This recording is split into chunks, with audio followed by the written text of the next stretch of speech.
Live everywhere. Daily Kos Radio on netrootsradio.com presents David Waldman. Kagro in the Morning Show.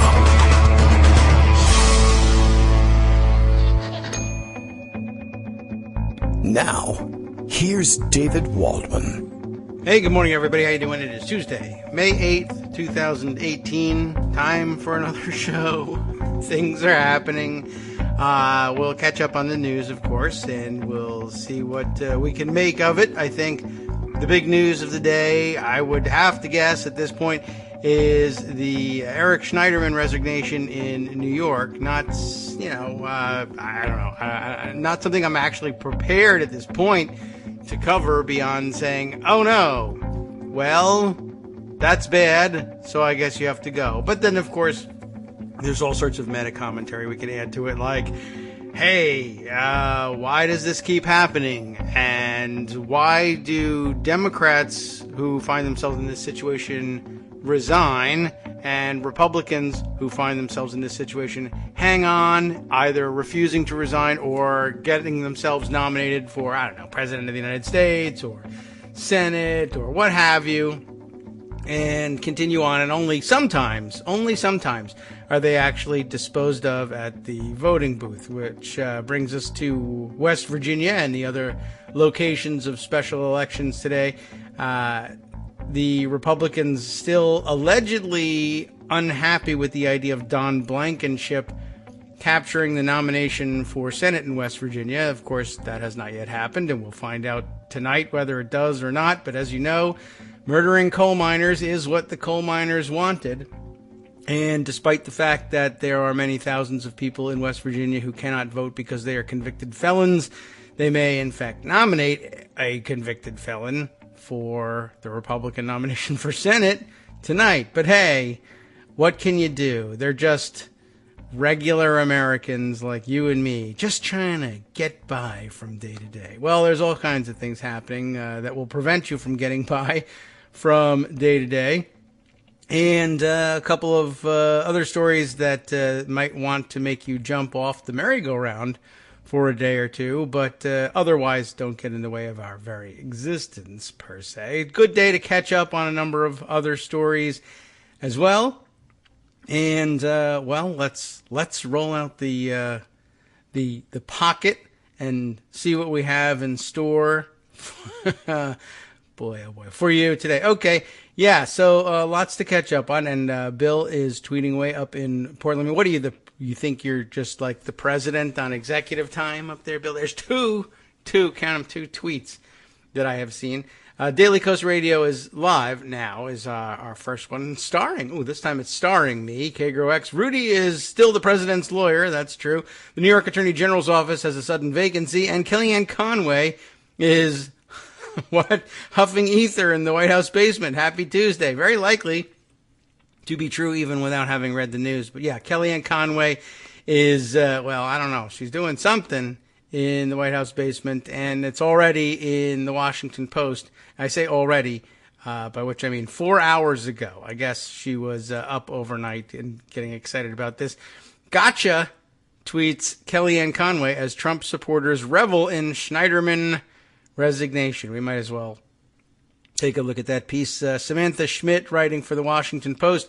It took 3 hours for New York Attorney General Eric Schneiderman to step down Monday night after he was accused by 4 women of physical abuse in a New Yorker article. The physical abuse, of course, having taken place elsewhere. It was the accusations that were leveled in the New Yorker article. It would be awfully difficult to assault people via New Yorker article, but if you can do it, that would be very disruptive, and I would suggest that you're probably already a billionaire just for thinking of the idea.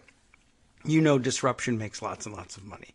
Equally swift was the response from allies of President Trump, who were going to point and laugh, but whatever, despite the fact that, he's a bit of a physical abuser himself. A longtime nemesis of the Attorney General, of course, is Donald Trump, because, setting aside the expectations we might have about sex roles in all of this, typically you will find mobbed up criminals, criminal syndicates, and the heads of those syndicates in frequent opposition to the attorneys general. So I suppose it's to be expected, though, perhaps they had more in common than we thought. Equally swift was the response from allies of President Trump, a longtime nemesis of the attorney general.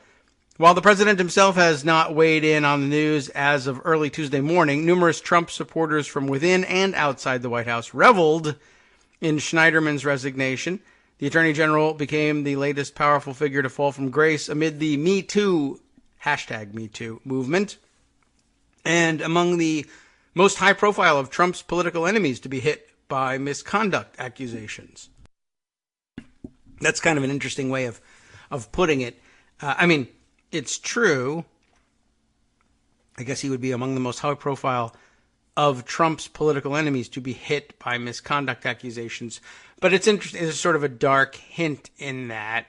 I don't know if it's intentional, but it hints at the possibility that, for whatever reason, Trump's allies have been waiting to use or planning to use the Me Too movement to take out political enemies. Although it would seem on the surface an unlikely tool for their use because they are, of course, themselves mired in exactly the same sorts of accusations. But that has never mattered to these guys because their plan is, I'll deny the accusations where they apply to me, and I will revel in the accusations as they apply to political enemies.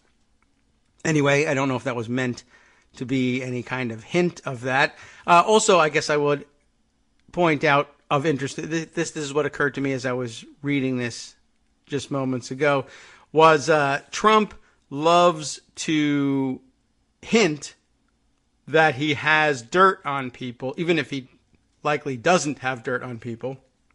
He likes to level that threat, as he, I guess, it was most recently done against John Tester in Montana. You'll recall, perhaps, Trump tweeting that he had something, I've got something. Wait till you see what I've got on Tester. If he doesn't back off of trying to get one of my most corrupt nominees to step away from the role I'm seeking to put him in. We were talking, of course, about Ronnie Jackson and his nomination for VA secretary.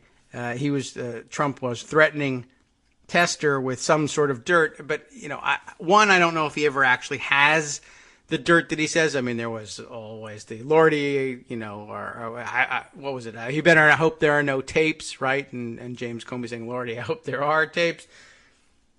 But this is sort of a habit of Trump's to threaten people with, vague hints about what he has on them. And he had every opportunity, politically speaking, in terms of making an enemy of Eric Schneiderman. And Eric Schneiderman, by the way, I guess the big loss, to the extent it's a big loss, and I'm not even certain that it ends up being a net loss in the end. We'll just have to see who steps into the role from this point forward.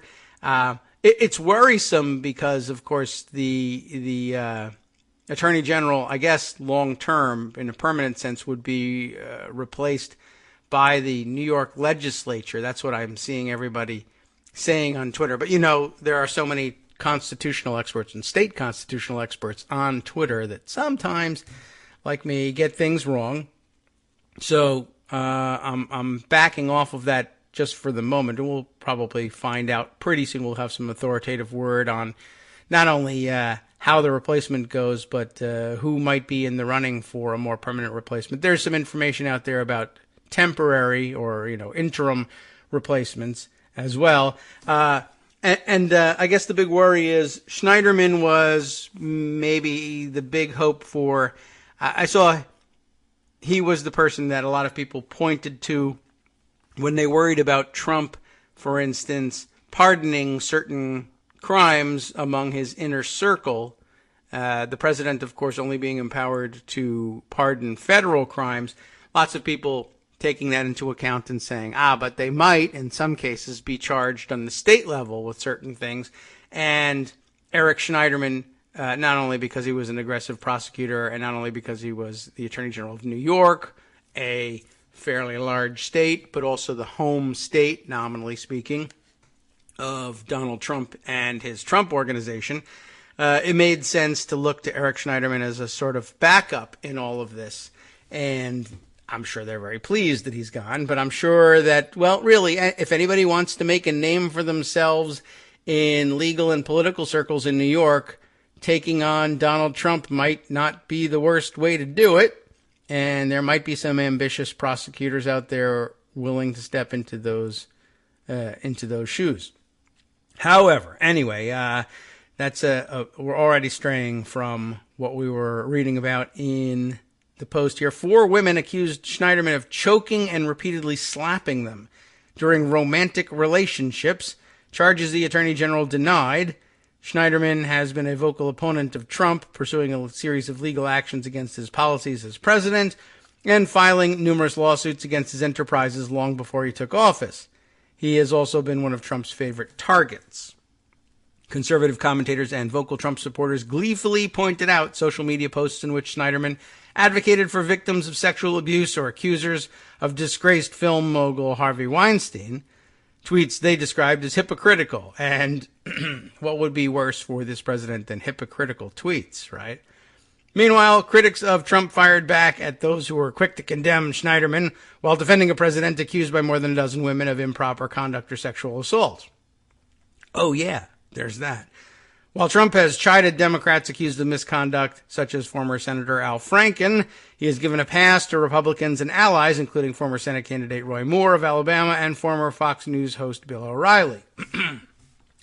Kellyanne Conway, counselor to the president, that's a funny title for her, and one of the president's sons, Donald Trump Jr., both shared a tweet posted by Schneiderman in October of last year, quote, "No one is above the law, and I'll continue to remind President Trump and his administration of that fact every day," Schneiderman wrote in the tweet.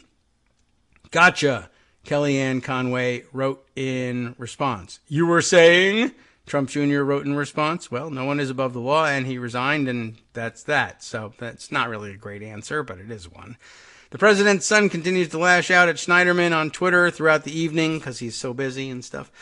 He shared a tweet from last month in which Schneiderman congratulated the New Yorker and the New York Times for their Pulitzer Prize-winning reporting of the Harvey Weinstein scandal and, quote, "the brave women and men who spoke up about the sexual harassment they endured at the hands of powerful men.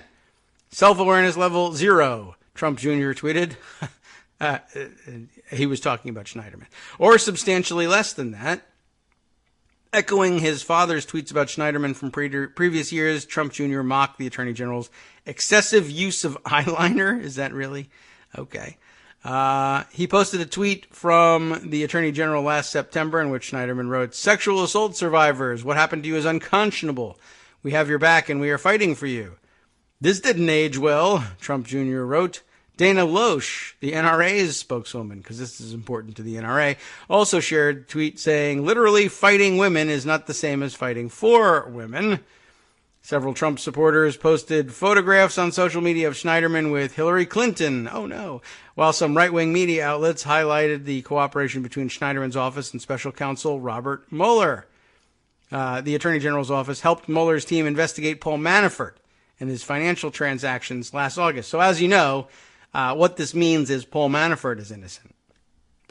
So, okay, all right, well, I don't know how much we need to poke around in how they're celebrating women having allegedly been assaulted, but whatever. That's the way it goes over in F Your Feelings land when something that they've been doing for a long time finally gets projected onto a Democrat somewhere, and so therefore it's all a hoax and don't prosecute the president for anything. So great. We'll see whether that works out or not. Is Tester guilty? Asks the Warlock. I don't know. No one knows what even the president thinks or wants people to think that they have on him. I have no idea what it might be, and it might be just It might just be, wishful thinking more than anything else, or projection again.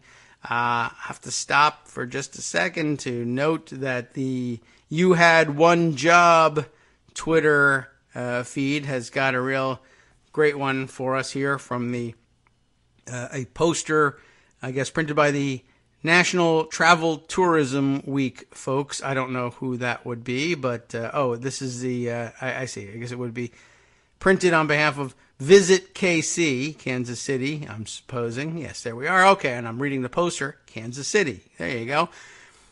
So, I guess the Kansas City Visitors Bureau has printed up a poster and put it up somewhere. Where is this? Cascone's Grill. So if you're in a neighborhood, you may want to tell them that there's an egregious spelling error on their poster that starts out innocuously enough. Did you know? They wanted to let you know that Kansas City welcomes an annual total of about 25 million visitors. But the problem is that they misspelled annually. And you all know that there's a problem with that. If there's, if there's no U in annually, then we have a problem. And I'm just saying this as sort of a pep talk. I mean, I need you involved in everything that we do. And if there's no you annually, if I don't see you annually, then you've got a problem. So, right, if you just leave, if you are not a part of annually, then the poster says that, I didn't say it, the poster said it, Kansas City welcomes 25 million visitors annually, is what it now reads. And my stars, Kansas City. What's the matter with Kansas City, one might ask. And if you have any idea what's wrong, you can tell them where to put it. Or where to put you. Anyway, I don't know. Wow, well, that was a surprise. I wasn't expecting that one. I'll share it with you even in the roundup, because I figure anything that gets 2 to 3 minutes of discussion on the air deserves at least a pointer. Anyway, no, I don't know whether the Kansas City poster is a prank. Rebecca Roman says, well, that's a good prank. How so?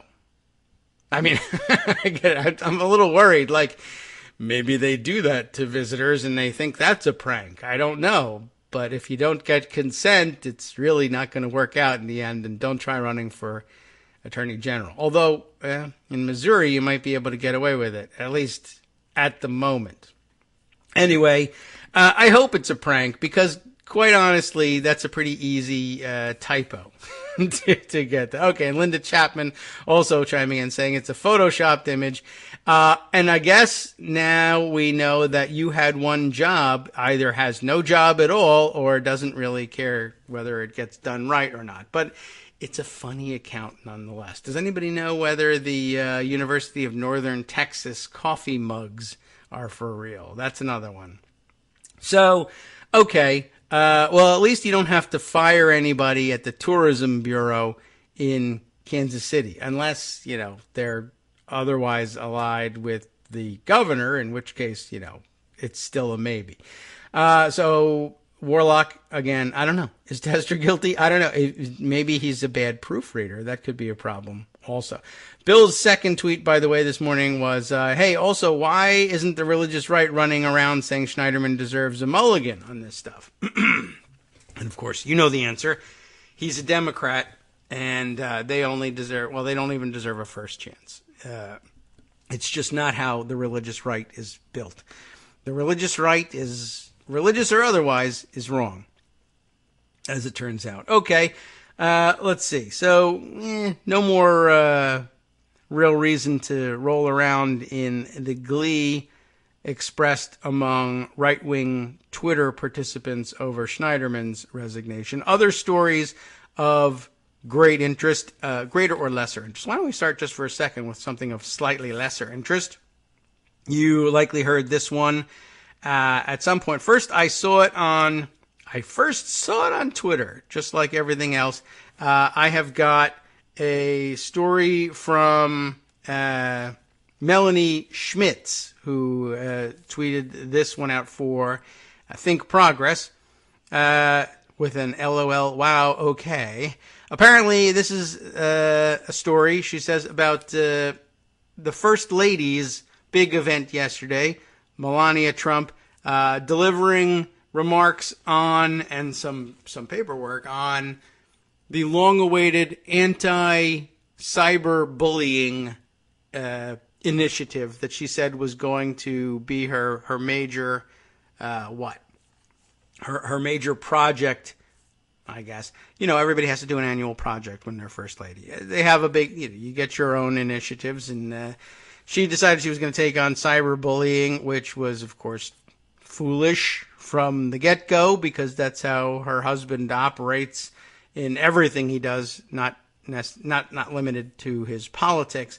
But someone was very cruel to her, I guess, because there's no chance that anybody really believes she did this work. But I guess someone thought it would be a funny thing if, after having been accused of plagiarizing Michelle Obama's convention speech at the Republican convention, perhaps it would be funny if she plagiarized Michelle Obama's anti-cyberbullying initiative as well, and released it as not only her own work, but as her major issue of importance, her one thing that she had identified that she was going to make her issue.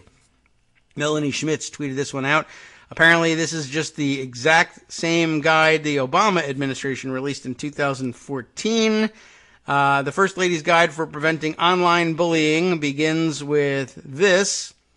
And it's a page taken here that says, look, communicating online is a way of life, yet it comes with certain risks. And some bullet points on inappropriate conduct, inappropriate contact, and inappropriate content. Technology is constantly evolving, so are the risks associated with it. You can reduce these risks by talking to your kids about how they communicate, etc., etc. But as it turns out, this is all material that was taken from the Obama administration's document of the same type. Slate magazine eventually put this thing together in article form. And I've got their piece. Melania Trump cyberbullying booklet appears to be copied from FTC document released during the Obama administration. I guess it was, I don't know. For some reason, I guess it got passed around on Twitter as though it were something that Michelle Obama had been involved in, but perhaps it's not the case. It was simply something from the Federal Trade Commission, which I guess helps in terms of thinking about why they perhaps thought that they could get away with it. Ben Mathis Lilly wrote that piece for Slate 2 years ago. Melania Trump copied several lines in her Republican National Convention speech from an address Michelle Obama delivered in 2008. On Monday, Melania Trump formally announced the launch of an anti-cyberbullying initiative, and as part of that initiative, the White House released a booklet that, in the words of Melania's signed introduction, is intended to, quote, help kids act thoughtfully and kindly online. And as BuzzFeed News' Ryan Mack points out, boy, the provenance of this story, it's difficult. You got to dig through 5 stories to figure out where it came from. It appears that the booklet was almost completely copied from a document released by the Federal Trade Commission in 2014. Above, you can see the 2 documents' covers, and here's another side-by-side, and by golly, they sure are similar. The graphics are identical, and so's the typeface. And let's see, the FTC's document was titled, cleverly enough, Net Cetera, chatting with kids about being online. The Melania Trump document simply titled, Talking with Kids About Being Online. Chatting with kids, talking with kids about being online, just minus the net cetera. Apparently, Melania Trump exhibiting some admirable taste, I think, in that one. The graphics elsewhere are also largely purloined, almost completely. But it's funny because someone has gone through and made some very obvious design changes, but it doesn't change the presentation or the content in any way. if you look at things side by side, essentially a graphic designer has gone in and, really updated the silhouettes that they used to represent smartphones. The 2014 FTC version has an old-style looking smartphone with several buttons at the bottom, and it has now been replaced with a smartphone silhouette with a much narrower border, larger screen, and a single home button at the bottom, a la the new iPhones. And that's literally it. They've redesigned the silhouette borders of the icons for cell phones. That's really about it. And the text appears to be more or less identical, though they might have changed the type font a little bit to something a little less heavy. So that's not going to help things over at the White House, but certainly among the least of their problems. All right. Let's see. Definitely a couple of other stories we'll have to get to after the break. And, some questions. Scott was wondering what might be on tap in terms of replacements for Schneiderman. And something that I'm not up to speed on. I know maybe perhaps Armando has some thoughts. And lots of people are making great suggestions in terms of Democrats who have a base in New York State, who also have some legal background or who might provide particularly robust, let's say, resistance to the Donald Trump agenda. But the problem is, if the permanent replacement is somebody that's going to be named by the New York State Legislature. Remember all the terrible, terrible things we know about the New York State Legislature and how likely they are to actually want to appoint someone effective to this office. Unlikely to happen.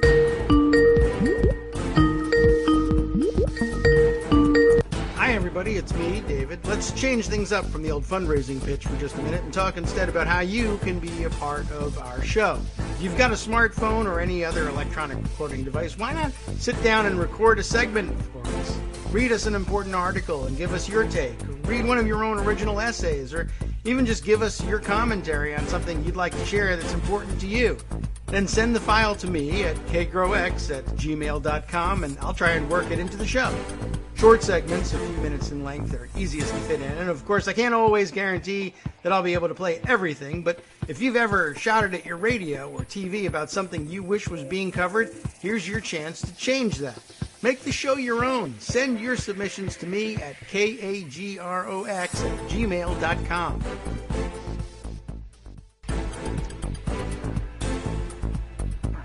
Welcome back now to the Kagro in the Morning Show here on Netroots Radio. Armando has joined us. We're writing a story right up his alley. New York, politics, law, legal wrangling, and let's see. We'll probably end the list there at this point. But you can tell us a little. Oh, and the New York State Legislature as well, and the corruption of newspapers being savvy, yes, which is bothering me right now. That comes up as well. So how do you want to approach this? There's a lot to. Well, let's talk about it now. Schneiderman had to resign, and he did very quickly. Yes. Even before he resigned, a lot of us were saying, "Well, who's going to replace him?"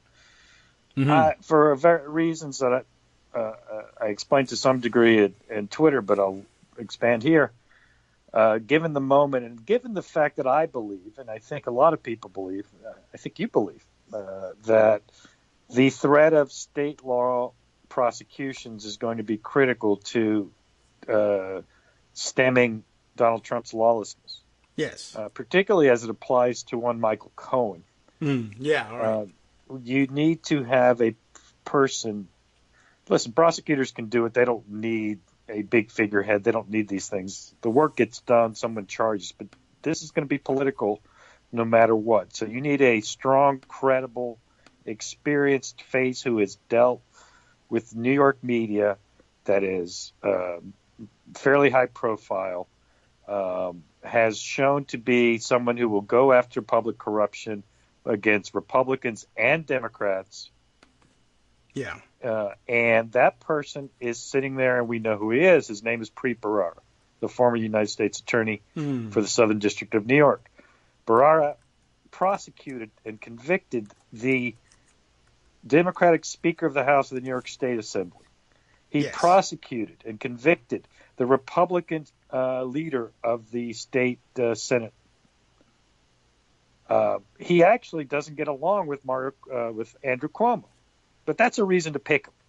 He comes in as a proven nonpartisan when it comes to upholding the law. Yes. Now, there's a lot of push that there should be a woman given the charges, and I'm very sympathetic to that point of view. An argument that I haven't heard, but I think would have merit, I sort of heard it sideways, like from David Dayen. You need someone who's going to be strong on financial crime. Now, I think Preet has had some success there, but there's a fellow named Ben Lawsky who they favor, though I don't know if Lawsky's really up for the job. Now, and he's certainly, to me, not high profile enough for the political aspect of what I'm talking about, which is the Trump thing. But if you think the job in the short term is such that you need somebody with not just focus on the Trump part of the equation, you want to focus on whatever other issues you think are important that the New York State Attorney General focus on, then there's other arguments. My focus is what I just said, that the supreme crisis in the country is Trump and his lawlessness, and I think that the choice has to be someone like Preet Bharara. In fact, it should be Preet Bharara. I don't think there's any way you can argue around that if you agree with my priorities. However, reporters and savvy pundits said, the legislature would never pick Bharara because he'd arrest half of them. Yes, but that's exactly why we have to pick him. And he's not going to arrest half of them. There is plenty of corruption, but not everybody's corrupt. Number one. Number two, it's self-defeating when the so-called journalists are out there telling us it's okay for the legislature not to pick Preet Bharara because they're afraid he's going to apply the law to them. What does that mean? Well, why are you even covering corruption then, journalists? What do we care what you have to say? Why are you in business if that's your attitude? Oh, no, you're so savvy that anything you report doesn't matter. Then why is anyone paying you? I hate that savvy attitude. It's nonsense. Just report. Just report. Do your reporting. Stop this. They did it. This is how we got Trump. They were very savvy about Trump, and look what happened. Oh, yeah. So I see it's frustrating, and just it induces a lot of anger in me because what do they think their job is? To justify this kind of approach from the legislature? It's wrong. It's just wrong. And we'll see how it goes. Now, that's interesting. I could see a couple of them putting the information out there, not so much as or perhaps not so much as a prediction, or if it's a prediction, it's sort of a backhanded hint about how corrupt the New York State legislature is, which you could make that point more directly, perhaps, and say they might not be interested in appointing him because he has tried several of them or may arrest more, but they ought to do it nonetheless, and for precisely that reason. But then you just end up looking like an eager beaver, and you can't have that. Right, I guess you can't. You've got to be savvy. It's But I get the instinct, and in some cases I would guess that's the start and end of it. They just want to be savvy, and in other cases they're just I don't know what. I guess if you're rolling your eyes at how corrupt the legislature is, and at the fact that most people either don't know or don't care or don't seem to feel like they're empowered day to day to do anything about it, well then help them out a little bit. I don't know. I just think it's just the wrong thing, and it bothers me for many reasons, but not the least of which is, it's self-fulfilling. You've just given them an excuse. Hey, they don't expect us to. You clearly think this is routine. So you think so this will is I. routine? There's nothing wrong with us doing this. Yeah. You can't. That's what happens. You become a part of the story when you take that approach. Which, just to put it in that, first of all, you're not reporting. You're excusing, and that's just wrong. It's how people deal with Trump. Oh, that's just Trump. No, that's not just Trump. It's outrageous, and it's wrong. And it actually leads me into something that I wanted to first talk about before you got me going on this, was the story about Hugh Hewitt is outrageous. I don't know if people are familiar with it, but here's the story. Hugh Hewitt, who is a conservative radio personality, was a government official for Republican presidents, and he's a hack. In my opinion, he's always been a hack. But he's a hack. But he got gigs at MSNBC. Yeah, he actually has a show, believe it or not, Sunday at like 6 a.m. Something like that. Yeah, it's hard to believe. I've never seen it. Yeah, I think it's at 8. I see nothing, but I've never even seen clips of it. So yeah, no one sees it because it's basically just a scholarship, really, where he just gets in the morning, has some guy on there, and MSNBC gives him a salary. In addition, he writes a column for the Washington Post. Okay, because all right, so reasons. They're treating him as a serious mainstream person, which he's not, and I object to that too. But okay, that's opinion. But here's what happened: he has his radio gig, and he has the Post column, and he has the MSNBC show, and he goes on MSNBC as a commentator, contributor type. But he also has a law firm that he's a partner in California. In Orange County. Yes. His law firm represents a water district in Orange County. It turns out that water district has a Superfund site problem. That they need to do a cleanup or something along those lines. And they wanted money from the EPA. They couldn't get it. They needed, they've been trying, and, the EPA under Trump doesn't care about cleaning anything up. Right, so not likely to forget help it. Hugh Hewitt, being Hugh Hewitt, the media personality, calls Scott Pruitt or emails Scott Pruitt and says, listen, can you take a meeting with my guys at my law firm for our client, this Orange County Water District? Okay. And Scott Pruitt says, absolutely. Priority. First thing. You're Hugh Hewitt. I need you to say good things about me. Yeah, okay. I guess so. They take the meeting. They put that Superfund site on top priority. Oh. So, wow, that's how odd that Hugh Hewitt and Scott Pruitt, that rhymes too, would agree that, first of all, an environmental crisis ought to be addressed. 2, an environmental crisis, focusing on polluted municipal water supply ought to be moved to the front of the line. Because I can think of one. Yes, famous. You can. And, of course, you're alluding to Flint. And, unfortunately, Hugh Hewitt's law firm doesn't represent Flint, so they can't get any attention. That's the scam, top to bottom, of course. You could get attention for your problem if you paid Republicans enough money, and we'll figure out a way for you to do it. Or if used to be, if you just put that money in a briefcase and gave it to the, politician, that would do it. But now we realize that you can get in trouble for that. Although I guess since Bob McDonnell, maybe not. So instead, here's what you got to do. You got to hire a law firm. You got to funnel payments through law firms, like Giuliani told you. You got to that's how you make these bribes work. And then we all say, oh yeah, it's for legal work or lobbying or consulting work. This is slightly different in that this is a media personality who has happens there to has have been no more vociferous defender of Scott Pruitt than Hugh Hewitt. Well, and there's 2 reasons, and he discloses one, which is his son got a job from Scott Pruitt. Okay. That's bad enough. At that point, frankly, If he worked for my media organization, he would not be permitted to comment on Scott Pruitt. Yeah. I mean, that's just normal ethics. But again, it got worse.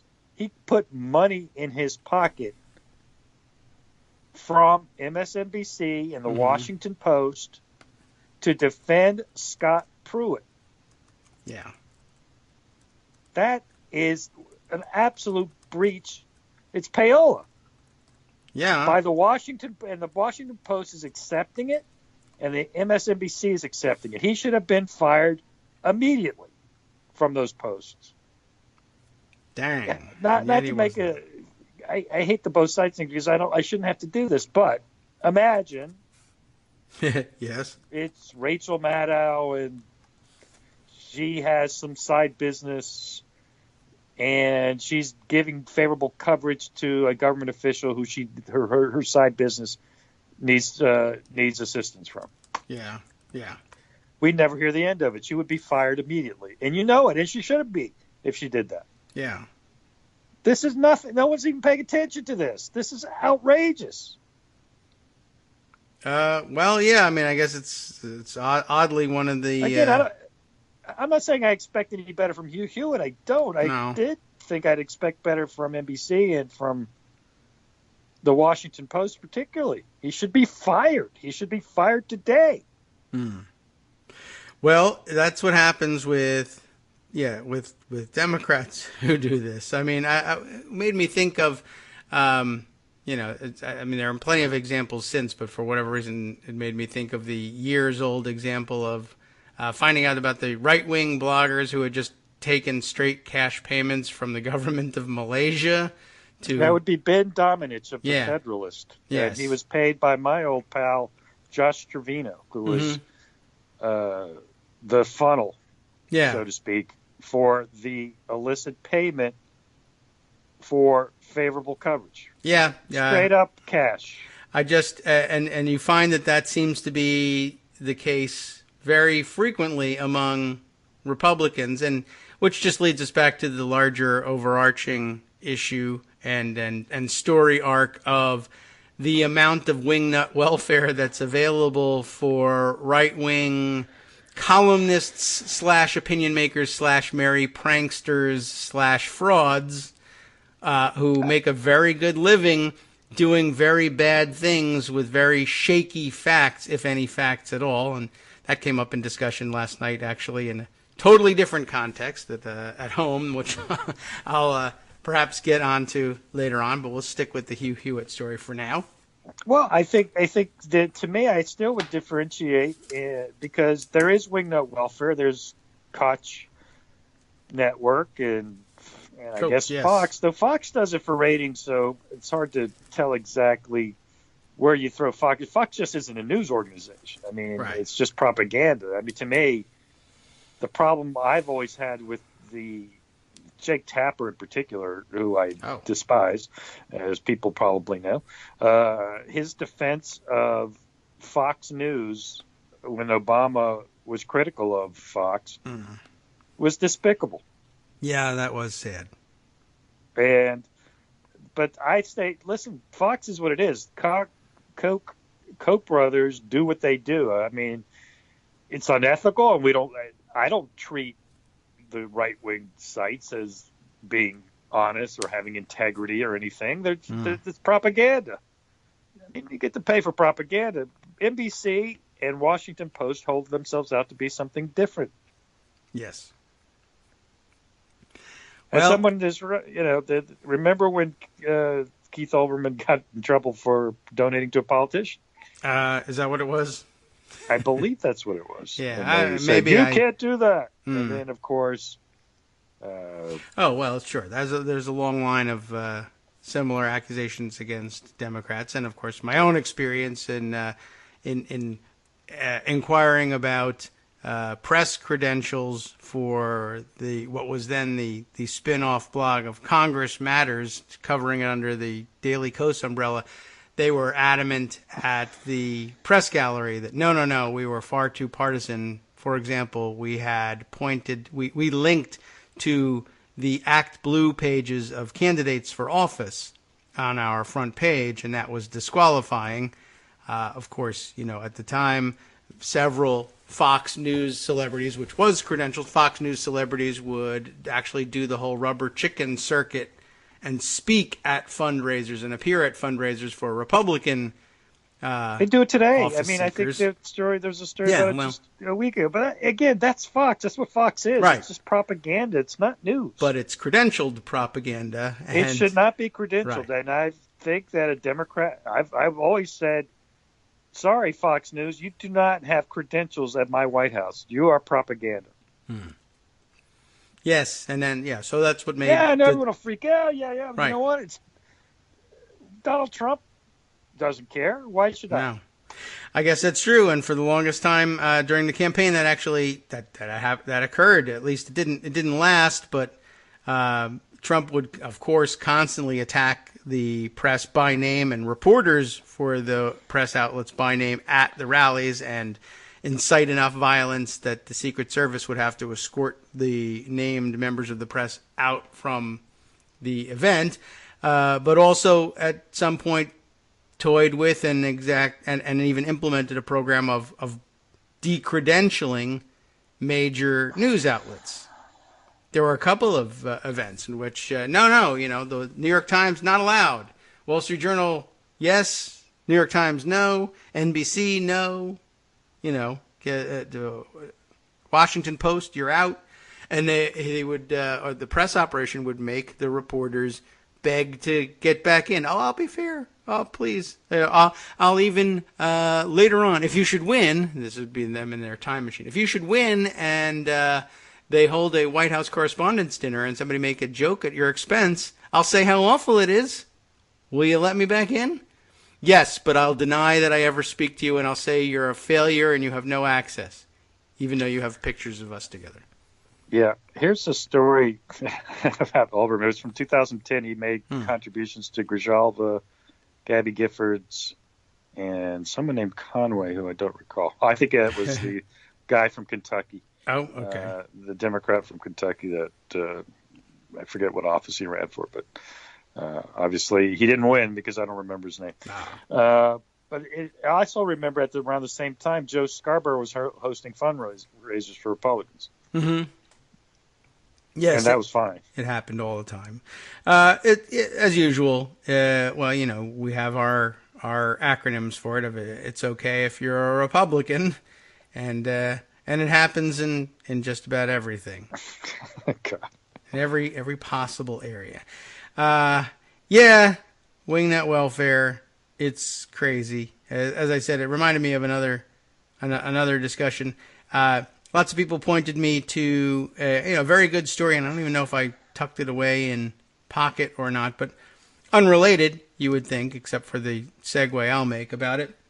But the AP had a very nice, very useful story just the other day about gun violence in general and the frequency with which people make errors in their judgment or usage of firearms that they have toted with them from one location to another in the hopes of protecting the people they are with or around when they're out in public, and how frequently they have these mistakes made. And lots of people sent it to me because of my own work on the gun fail stuff, and I felt fairly comfortable in saying, and one of the few times that I'll say something like this on Twitter and say, this is true. It's news.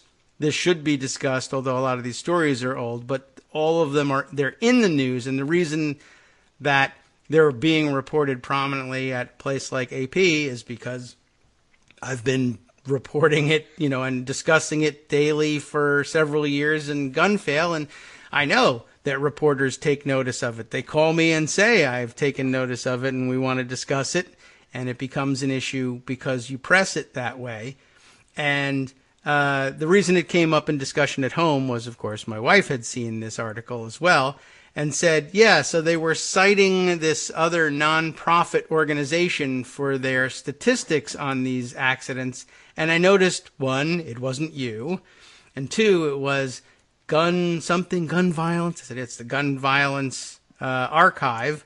Yeah. And, and it's a nonprofit organization. I mean, are you in contact with them?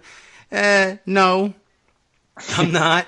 And they usually, when they say not for profit, they mean they don't pay anybody. yeah, I mean, they essentially, just steal. right. Their organization is, I think, very small, and they gather their news stories with bots, essentially, and their data is assembled that way. And you can tell if you're in their data enough, you see things that are miscategorized or duplicates or whatever, and they're very upfront about it there.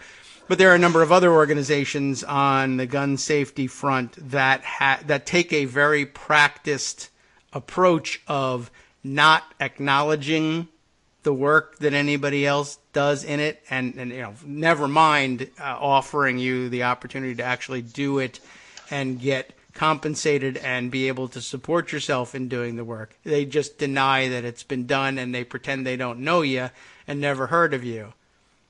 Which is kind of an upsetting thing, especially when you lay it alongside. Well, yeah, it is, and that's a separate issue, really, from the one that I was getting at, which is that on the other side, they seem to go out of their way. They'll spend way too much money on stuff that actually ends up hurting their cause in the hope that they'll boost it. Whereas it seems like on the Democratic side, it's famously impossible as a grassroots activist to turn that activism into a actual, going concern, unless you go the nonprofit route and then sort of have to work the rubber chicken circuit yourself, talking to grant makers who, then of course say, well, all right, I love what you're doing. I'm going to give you a vast amount of money to do it, with the caveat that when I come up as a violator, you not cover it. Oh, okay. Sure. We'll do that. But yeah, I mean, the gun fail thing has been, it's been a bit of I wouldn't say a rude awakening, except that it's happened to me so many times before in other areas that it's hardly a surprise, but it's always worth mentioning. I mean, is there money in that sector? Yes. Does it find its way to people who have been doing innovative work on their own and are about to burn out from it and leave the field? No. Did it find its way to Charles Gaba? No. Largely not the case when it came to his invaluable work on the Affordable Care Act. Did funding find its way to people working on filibuster reform when it was critical? No, not in the numbers. Certainly not in the numbers that you're talking about on the right, the alt-right and conservative side of things. I think eventually somebody managed to find something in the neighborhood of $2,000 a month for taking on the goddamn filibuster rule that had been around since forever, and the entirety of the American punditry and press corps said it can never happen. You people don't understand. Until we just said we're going to teach every freaking senator what happens and how it's done one by one, and assemble a coalition of interest groups who know very well that the filibuster rule stands in the way of everything that they want to do, and see what we can get done. And okay, some progress was made, some stuff still left on the table, some things that didn't develop or work out the way we had hoped because nobody saw Donald Trump coming. But yeah, were there dollars for that? No. But you want to blog about Malaysia, and praise dictatorships for money? Sure. You want to see if you can work bribes on the administration or provide favorable coverage for Scott Pruitt in exchange for helping out a client with an environmental problem? No problem. You can go ahead and do that. You want funding, venture capital funding to buy out your right-wing version of Daily Kos, which we'll call Red State, and you'll be bought up by a publisher who will just pay you guys salaries as opposed to your scrambling to try to make ends meet out in the real world? Sure, no problem. I'll just hand you that money. James O'Keefe, you want to fill a boat with dildos and see if you can lure a serious mainstream news reporter woman onto the boat and sexually assault her, here's extra money. You know what? Go on a speaking tour. You've been arrested? Here's more money. Go for it. Absolutely. You want to, how about if you're, unending funding for the guy who rose to fame, as we read in yesterday's show, convincing Democrats that one of their most important and influential poverty-fighting organizations should be defunded by Democrats and shut down. That they can't get enough of. They can't fund that guy enough. He's flying around. He's got video equipment. He's got a so-called company that he works with for him under Project Veritas. He's writing it all off on his taxes. And we're running around chasing our tails and watching people burn out and die unacknowledged. Boo-hoo for me. All right. That's enough of that, but it's a huge problem. It's unbelievable. And in the meantime, by the way, you also have to, it's not hard, but you got to put up with every day the other side, in another amazing feat of projection, does what? It accuses you of taking huge checks from George Soros. We've all been overpaid by George Soros, right? Right. If yeah. only. Listen, I actually thought of something that I don't know if you've touched on this Iran deal announcement today. No, not yet. Although we're going to take our top of the hour break, and let's talk a little bit about that during the break so that we can line that up, because there's a lot to talk about under the Iran umbrella. Not just his decision today, but also some, the story we touched on yesterday about digging up dirt with Israeli private investigators on those who dared to try and prevent Iran from developing their own nuclear weapons, but in a different way than Donald Trump wants to. All right, we'll be right back. Okay. Black Cube. Welcome back now to the Kagro in the Morning Show on Netroots Radio. Armando is still with us. We're going to shift off of the the very real story of wingnut welfare versus what happens on the left-wing side of the spectrum. But boo-hoo, enough about that for me. And moving on to things that are actually in the news. You mentioned, the Iran deal. Allegedly, Donald Trump has made a decision, or has announced that he's going to announce a decision. It may be the case that he's still mulling this over, or eeny, meeny, miny, mowing it. But apparently 2 o'clock today, there's supposed to be a decision. I saw some of the very savvy folks in the news biz saying there's been a surprising lack of leaks or even hints about which direction things are going to go. And that may be either because, he's anti-Iran deal and he's going to stay on anti-Iran deal, or it could be that they're tight-lipped, or the more interesting explanation I thought was Donald Trump still doesn't know exactly what he's going to say, and nobody wants to get out ahead of the story because there's every likelihood that no matter what they say, Donald Trump could turn on a dime or just say something terribly stupid about the whole thing and go off on a tangent like I just did. He and I have a lot in common. I'll go ahead and limp because I think I know exactly what he's going to do. Yeah. Okay. Why not? And then you can test me tomorrow. All right. Here's a clue. 2 hours ago, Donald Trump tweeted, John Kerry can't get over the fact that he had his chance and blew it.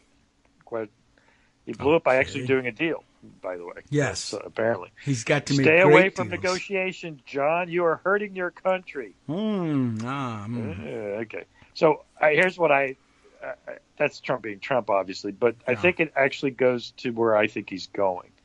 And I'm not the first person to say this, but he is going to announce, in my view, that he is getting out of the Iran deal in 6 months. Okay. And that means that unless Iran agrees to certain additional conditions, or doesn't, mostly it's going to be about missile testing, I think. Yeah. That then we'll be out. That sounds likely. Pardon me? I say that sounds likely because it's it's very much the Trump MO. Soon, very soon. Yes, it is very much soon, very soon. And it also goes to his idea that he's a deal maker. And that's why I pointed to that tweet criticizing Kerry had his chance to do the deal. Okay. Right? Yeah. Because this is Trump. This is how they sold. I believe someone tried to sell him, don't do it now. Let's just start dealing. All right. And he said, yeah, I'm the master deal maker. Sure. Let's do that. You know what I mean? It's how you get Trump to agree with you by flattering him and saying to him, here's the way to do it. Yeah. So that's what I predict. Now, if he actually goes the whole way, I think it's pretty much clear that no other ally, no other signatory to that agreement is going to join the United States. Okay. So then it becomes a question for Iran to decide whether that's the deal then. I'm done. Or do they get more concessions from the other signatories to make up for the United States reimposing certain sanctions, et cetera? I think that becomes the period, and Trump will pretend, I think, this is why I predict that the Europeans will ask for certain things on missile testing or what have you, and Trump will pretend he did it, but the U.S. won't actually give any further concessions to Iran on economics, and he'll leave it to the Europeans to give it, and he'll try to take the credit. Okay. So that's what I think. But suppose that all blows up, which it very well might, and the Iranians say, screw it. I'm just going to start enriching uranium again. Yeah. Then what? Then John Bolton gets to go Then to it's town. a war with Iran? It's something real close. I don't know whether they really... It's hard for me to tell whether Bolton and Trump others will go to war. think they really can really have... They like to say, oh, sure, well, we'd kicked our ass in the war, man. We'd totally, because our military is awesome. But I think there's at least some level on which they say something other than outright war has to be the way to go on this. Because we don't want to have that. It would be disastrous, possibly for everybody in the entire world. But certainly, an invasion of Iran is just unthinkable. Yeah, I agree. So what we're talking the surgical strikes idea? I guess so. I mean, if that's they probably restart what their uranium enrichment, we can't hit them. They're bunkered. I mean, that bunker buster's not going to work. We know that. No, really, but they the do only love way you dropping can do it them is to and do an taking invasion. video. Yes, that's the only thing that would. I was going to say that would work, except of course that it wouldn't work. But it wouldn't work. I don't know how else how do you get a vast and populous country with an enormous military that's been busy hiding its programs for a long time? I mean, how long did it take us before we were willing to admit? And there are still people who won't admit. No, you didn't find anything in Iraq.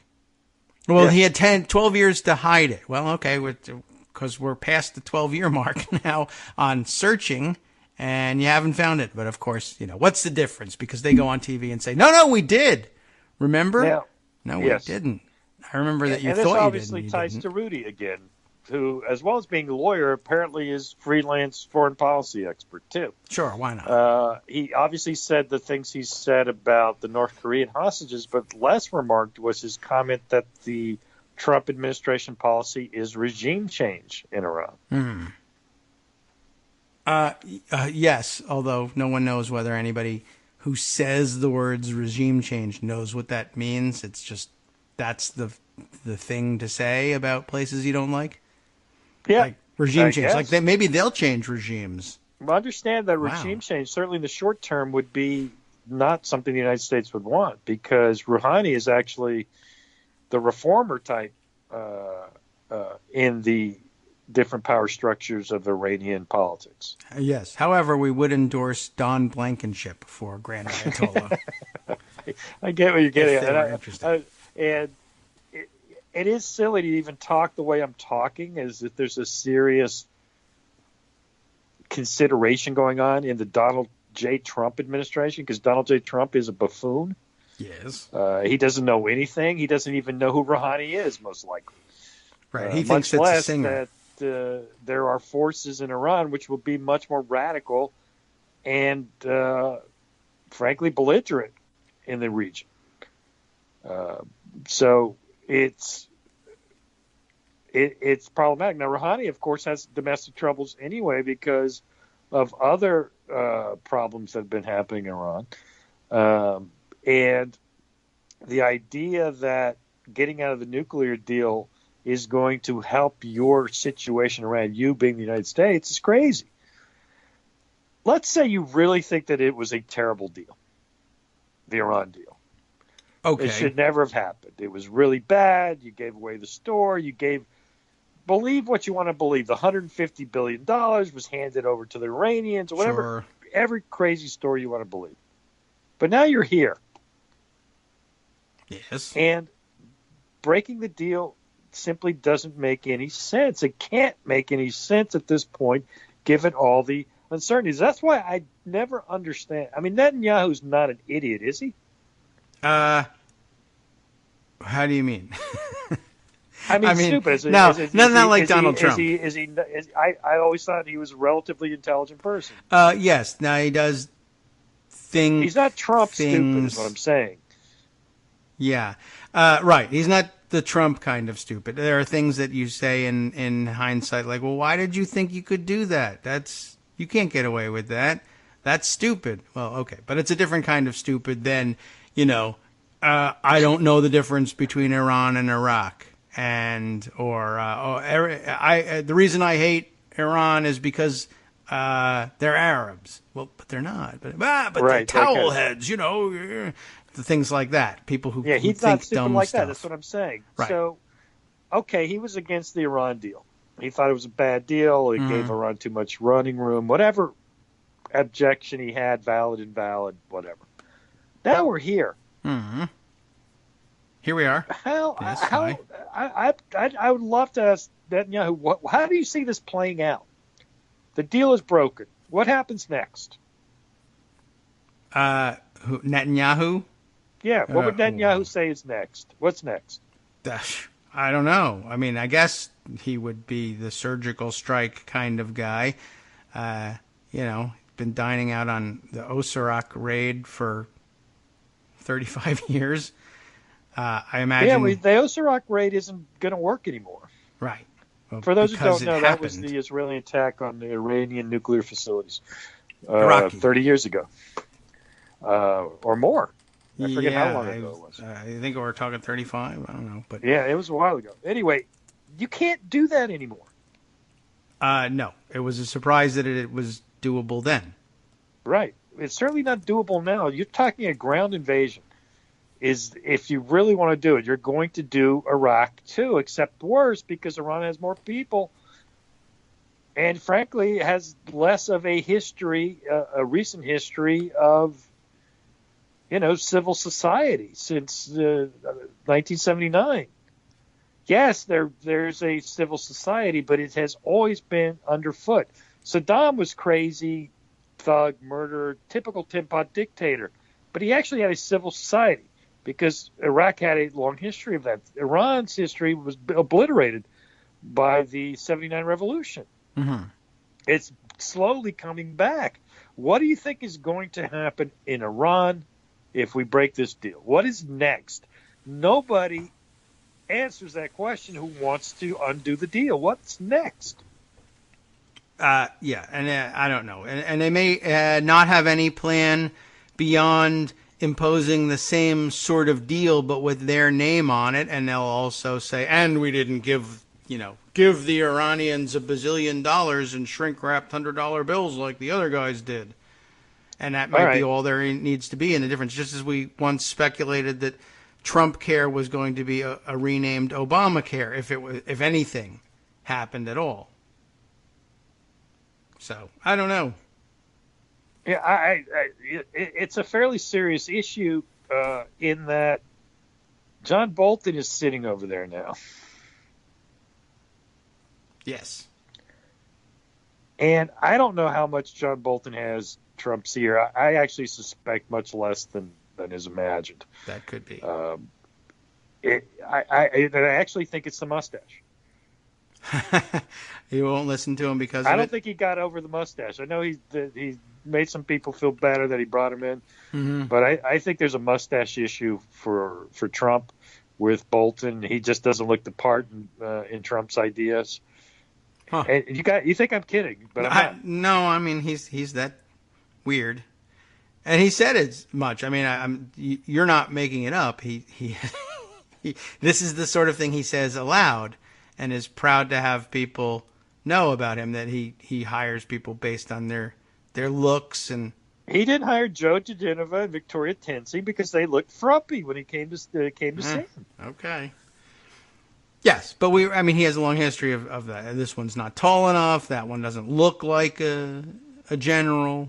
So, yeah, he really does those things.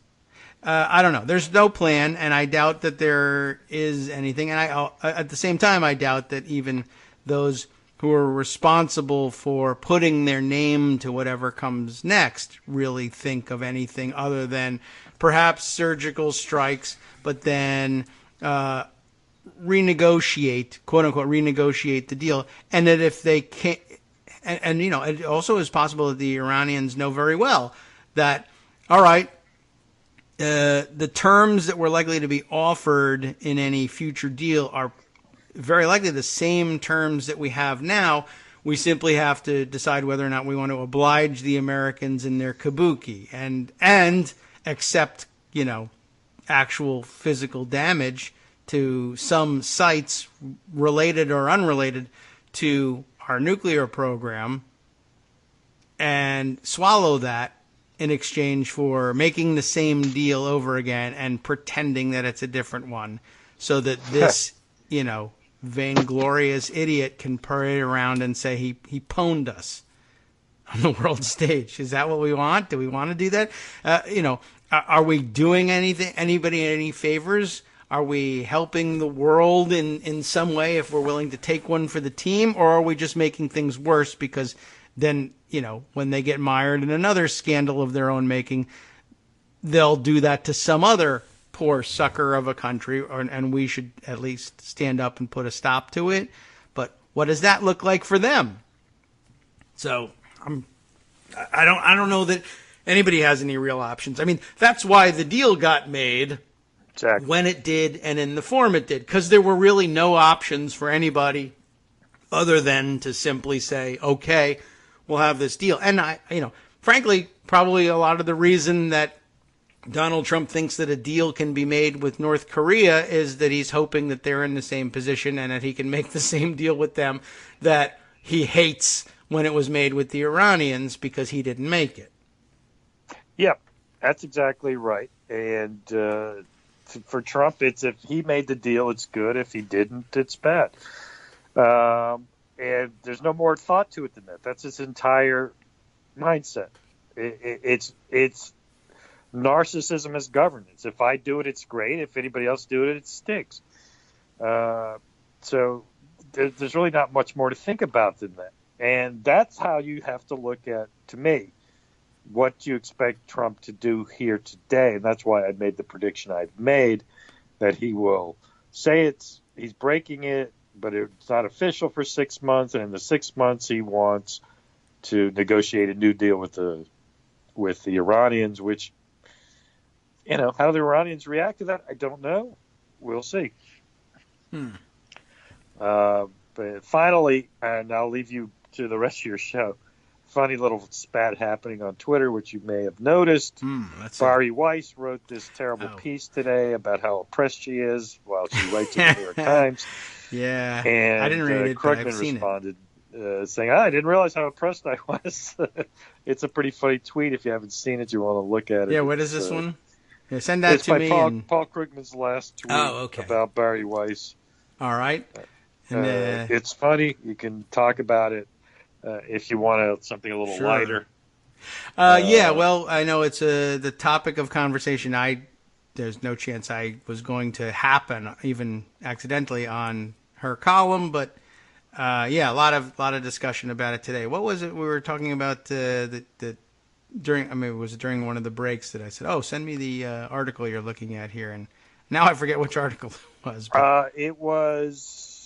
I was looking for an article about a development on Black Cube. Yes, today. right. I did not find it. I thought maybe I made it up. Oh, in my could own be. head. We should have made it up on the air. Fake then. news from me. Right. To you, I thought there was a new development, that there was more confirmation that Black Cuba, in fact, had been retained and was doing this discrediting campaign, and that, in fact, they found. I believe that they've got it a little closer to Trump people. Oh, okay. But you're not seeing it now. We'll do some research on that, and I know we'll have to follow up, and there'll be more reporting on it during the week. I'm certain, because they are. It seems like they're pretty close, but they were definitely holding something back in the initial rounds of reporting, and I'm sure the lawyers were telling them to do that, and they're working feverishly to get those things cleared. Yes, for the rest of the week. Us lawyers, we always keep the news away from, unless we're at Fox, in which case we just we say, run it. What the hell? Who cares? Yeah, they're just spending the time at work drunk anyhow, so why not? Yeah, remember, Fox is now being sued for the Seth Rich quote, reporting, unquote, that they did, and I think they're going to lose. Oh. And if they get the right jury, they're going to have to pay tens of millions of dollars, most likely. I mean, the emotional distress is real. I mean, imagine having your murdered son be accused of basically being a thief. Mm-hmm. That's not what you want. On top of everything and else. It's going to be interesting to see how that trial goes. Hulk Hogan got a lot of money, killed whatever that Gawker, I guess, right, for a sex tape that he actually made. Yeah. There was almost a sting on somebody. Not only did I get to make the sex tape, but I won lots of money as well. I know. I still don't understand that. I don't understand sex tapes. So, I said, what are you doing? Don't videotape this. Are you crazy? Yeah, I still don't get that case. I've never understood it. But it's Florida. Florida courts are as kangaroo as you get in the United States. Okay. Anyway, I'm going to let you go and see if you can find the Black Cube stuff that you were going to get back to. But, it'll be check at 2:00 to see if I was right about what Trump's going to do. Yeah, all right. Well, we'll check in and see. It should be an interesting press conference if, in fact, nobody in the administration but Trump has any idea what he's going to say. Yeah, generally, they're ready to have the talking heads come out and defend whatever the decision is. Yeah. But, there are no rules now. No, but I think Trump also knows, sort of, maybe inherently, maybe not, maybe it's more formal than that if it is highly anticipated because, well, one, it's supposedly important news. That's the cover for all the networks to cover it.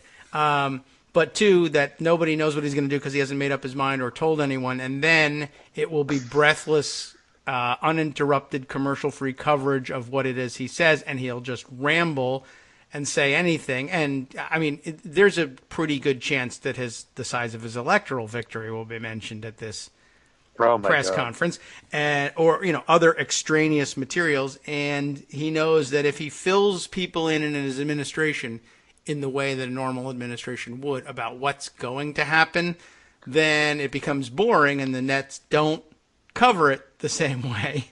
And he doesn't get away with saying it. There was a time early on in the election when the press caught on to the manipulation, when they got mad that I'm going to make a major foreign policy announcement, but instead he took them on a tour of the D.C. hotel. Oh, God. And they got pissed about that.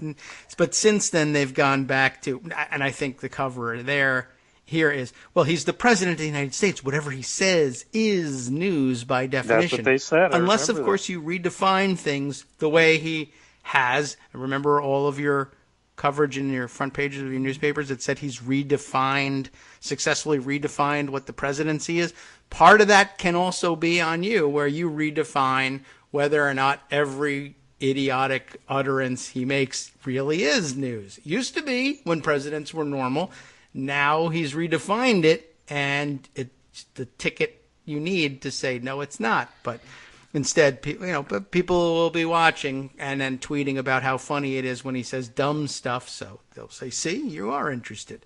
And they won't be wrong. But how about that? in the meantime? Last little bit of news. Yes. I think I told you my brother's a partner at an Atlanta-based law firm. Okay. And his new partner is going to be one Sally Yates. Oh, really? Well, yes. That should be exciting. Yeah. That is. There's 8 million people in his huge law firm. So. Okay. so they're not going to be sharing never see her, but they are technically partners. Okay. Well, that's exciting for us. Yes. We'll say so. Exciting for my brother. Okay. Good for him. All right. I'm going to run. Thanks, Armando. And I'll be listening to hear about Black Cube if you can get to it. All right. Well, Black Cube may have to be, unless we unearth the story we're looking for, would be probably later in the week. But I'm sure that they're feverishly working on it. I guess I've got some other related issues that I thought I'd bring up. This was an interesting story. I thought the AP today does have something new about online weirdos. Oh, I got a playback. Of course, auto playing. What kind of weirdos? This is the story. Let's see, Raphael Sater. I don't know. Maybe he's like Felix. Felix Satter's brother, Raphael. Maybe we didn't know this. U.S. military wives threatened by Russian hackers posing as ISIS. That's right. This was a really interesting story, and I'll read through it and give you the chance to absorb it with me here. Army wife Angela Ricketts. Before you go, I actually have to go. I'm getting by all means. Like emergency messages now. I have to go. Okay. All right. Thank you. Absolutely. Go ahead. And he just found out Hugh Hewitt joined his firm, and he has to go take care of that and rescind all of his previous comments. Army wife Angela Ricketts was soaking in a bubble bath. That's not news, but she decided to share it. In her Colorado home, leafing through a memoir, when a message appeared on her iPhone from hackers threatening to slaughter her family. Now, that seems like the important part of the whole thing. The bubble bath, the memoir, the fact that it's an iPhone, brand phone, I don't know, but that's meant to humanize the story. Dear Angela, I like the way it starts. Dear Angela, the Facebook message read, Bloody Valentine's Day. I like the fact that they started with a deer on that one. But it does give it the appropriate foreign ring, I must say. We know everything about you, your husband, and your children, the message continued, claiming that the hackers operating under the flag of Islamic State militants had penetrated her computer and her phone. We're much closer than you can even imagine. It's very scary. Ricketts was one of 5 military wives who received death threats from the self-styled Cyber Caliphate on the morning of February 10th, 2015. The warnings led to days of anguished media coverage of Islamic State militants and their online reach, except it wasn't IS, and I guess it's Islamic State writ large. It's not ISIS per se. Remember when we were trying to change that to ISIL and various other iterations? Anyway, the Associated Press has found evidence that the women were targeted not by jihadists, but by the same Russian hacking group that intervened in the American election and exposed the emails of Hillary Clinton's presidential campaign chairman, John Podesta. Interesting. Now, I will point out, I did scan a little further into this article, and there's a little bit of hedging, which would be correct in the rest of the article. And those of us who have been following along on the Russian hacking front that we've been, reading about for a long time, will also remember that, there's a little bit, at least, of doubt out there about exactly how these Russian hackers work and who they work for and how they organize themselves, and that a lot of the framework through which we've come to understand that they are doing things and what those things are that they're doing and for whom and with what resources is open to some doubt. And Russiagate skeptics are correct to point out to us from time to time that this is a framework that's been imposed on Russian cyber operations by, for the most part, for-profit cybersecurity consulting firms retained by, various entities, either people or organizations who have been attacked or whatever, or in some cases, super skeptics might say, credulous news organizations who, for whatever reason, credit these security organizations, in their view, with undue influence and knowledge of what's really going on. So all of that doubt is out there, but what an interesting story this is. We'll continue with after this break. Hi, it's me, David Waldman, your host for Kagro in the Morning, interrupting this little break to say thanks so much to all of you who are contributing supporters of Kagro in the Morning. Thousands of you are downloading the show each day, but fewer than 1 in 25 regular listeners are donating to help keep us on the air. For the money you'd spend on a single 3-minute iTunes song, we bring you 2 hours of great news and entertainment every day, 5 days a week. Patreon.com, Patreon.com makes it easy. You can find us there by searching Kagro X or David Waldman or Kagro in the Morning or even Daily Coast Radio in their search box, and you'll be right where you need to be to make easy, recurring monthly contributions to support our show. Once again, thanks so much for your support.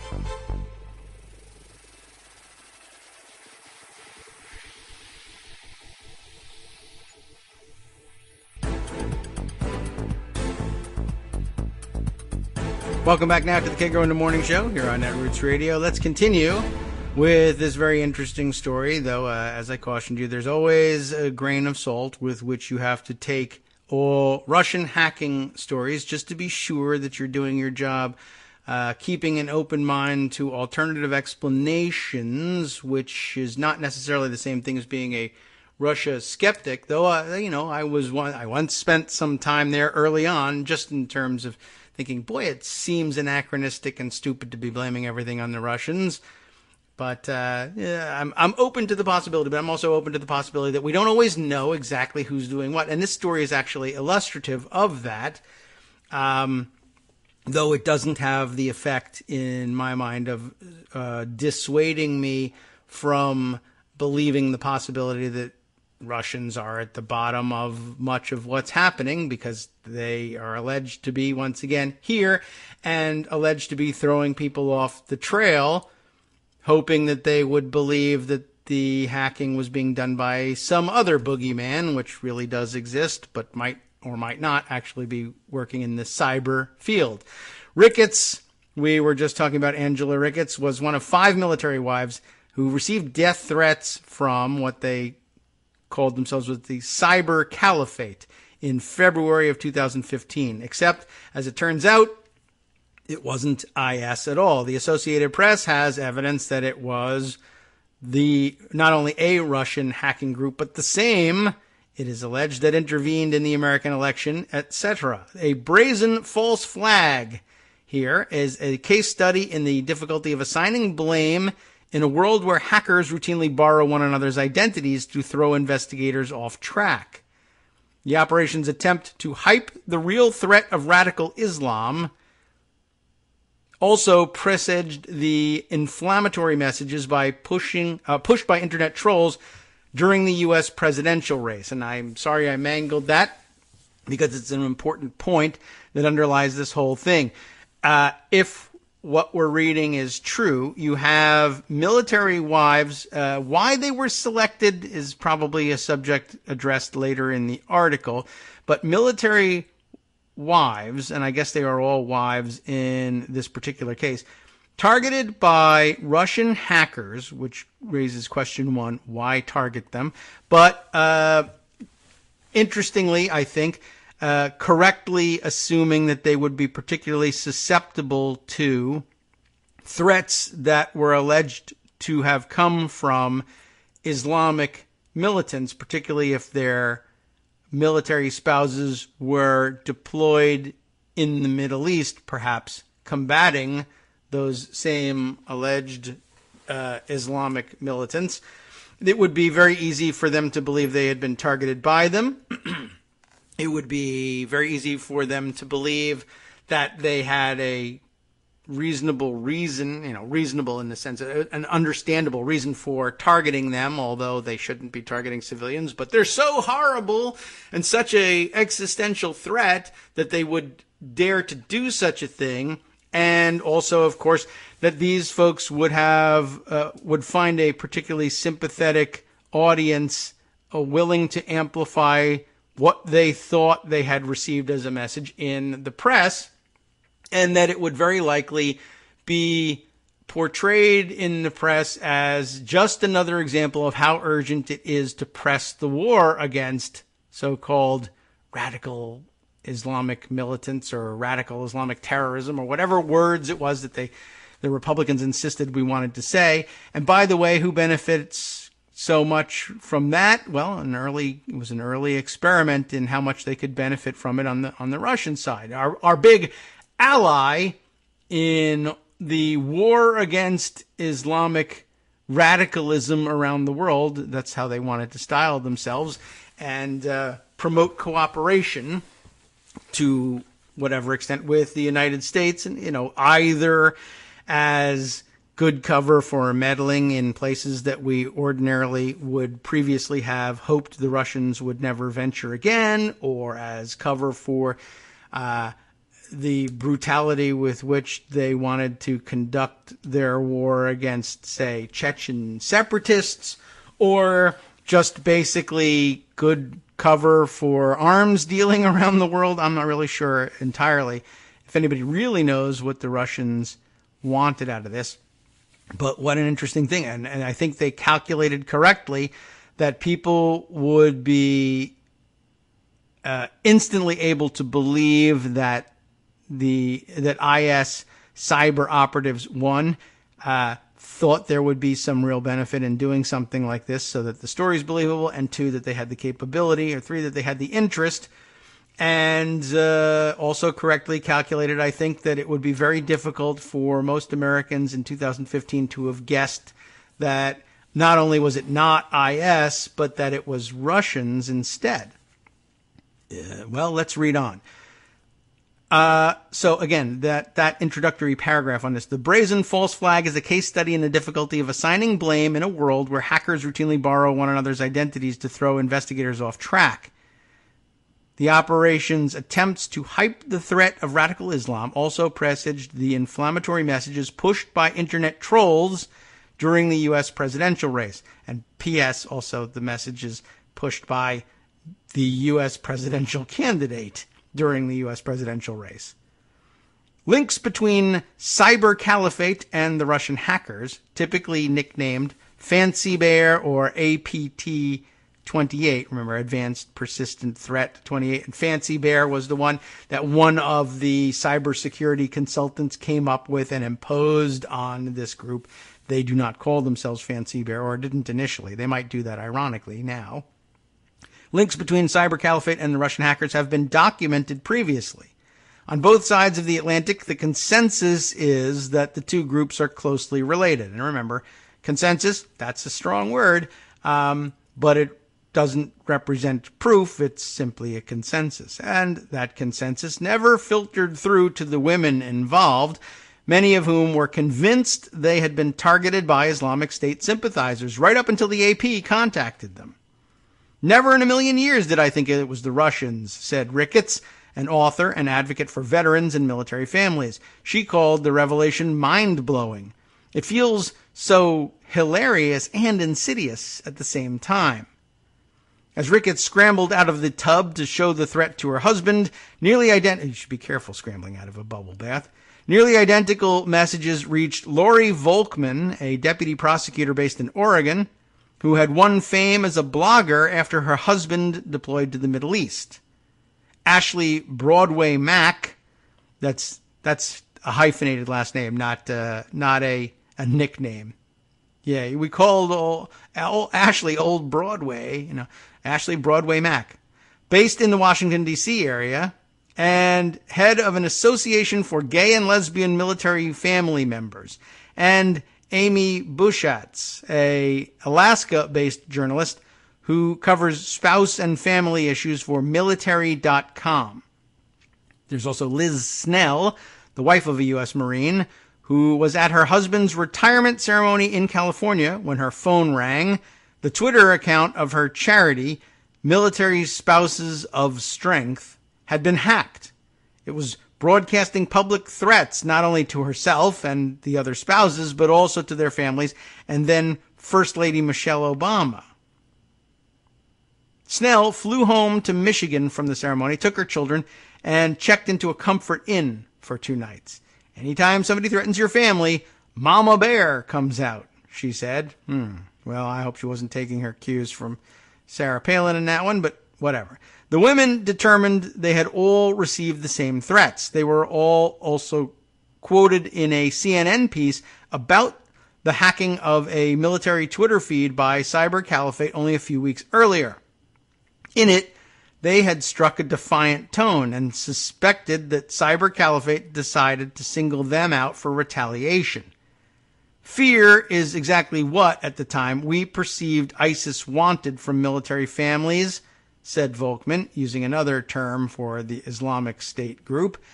Volkman was quoted in half a dozen media outlets. Buschatz wrote an article describing what happened. Ricketts, interviewed as part of a Fox News segment devoted to the menace of radical Islam, told TV host Greta Van Susteren that the nature of the threat was changing. Military families are prepared to deal with violence that's directed toward our soldiers, she said, but having it directed toward us is just complete new ground. Now, a few weeks after the spouses were threatened, on April 9th, 2015, the signal of French broadcaster TV5 Monde went dead. The station's network of routers and switches had been knocked out and its internal messaging system disabled. Pasted across the station's website and Facebook page was the keffiyeh-clad logo of Cyber Caliphate. The cyber attack shocked France, coming on the heels of jihadist massacres at the satirical magazine Charlie Hebdo and a kosher supermarket that left 17 dead. French leaders decried what they saw as another blow to the country's media. Interior Minister Bernard, Cazeneuve said evidence suggested the broadcaster was the victim of an act of terror. But Guillaume Popard, we got into French pronunciation here. Okay. The chief of France's cybersecurity agency pointedly declined to endorse the minister's comments when quizzed about them the day after the hack. We should be very prudent about the origin of the attack, he told French radio. We might be surprised. Government experts poring over the station's stricken servers eventually vindicated Popard's caution, finding evidence they said pointed not to the Middle East but to Moscow. Speaking to the AP last year, Popard said, the attack, quote, resembles a lot of what we call collectively APT-28. Russian officials in Washington and Moscow did not respond to questions seeking comment. I wouldn't have expected that. The Kremlin has repeatedly denied masterminding hacks against Western targets.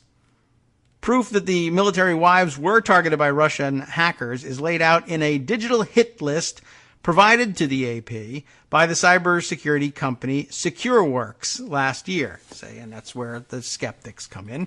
The AP has previously used the list of 4,700 Gmail addresses to outline the group's espionage campaign against journalists, defense contractors, and U.S. officials.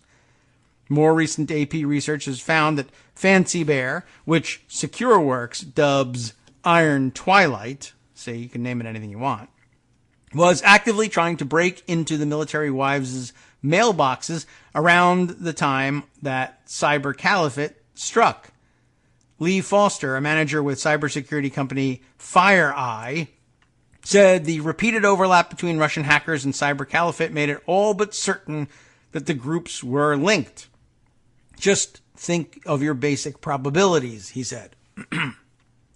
Cyber Caliphate faded from view after the TV5 Monde hack, but the over-the-top threats issued by the gang of make-believe militants found an echo in the anti-Muslim sentiment whipped up by a St. Petersburg troll farm, an organization whose operations were laid bare by a U.S. Special Prosecutor's indictment earlier this year.